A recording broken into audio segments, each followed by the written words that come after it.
اسرع واسهل والذ تورته ممكن تشوفوها في حياتكم. الطريقه دي بتاعت الشيف نادية السيد. يلا بينا نجرب.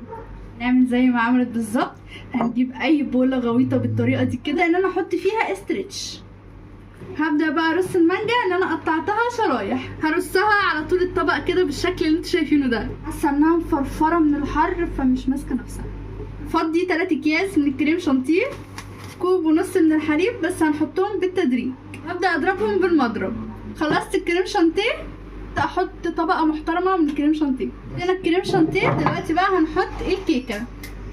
هي كيكه انا عاملاها بس اسمها طبقه كريم شانتيه تاني. ولما احط طبقه الكريم شانتيه هحط مانجا، ممكن تحطوا مربع عشان هي حطيتها.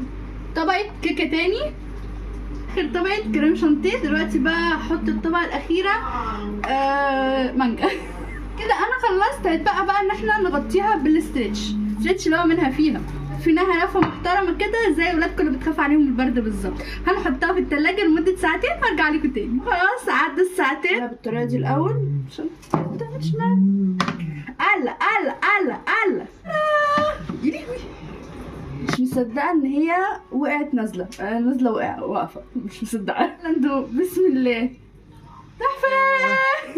انا مش قادره اصدق طعمها، يعني انا هديها 11.5 من 10.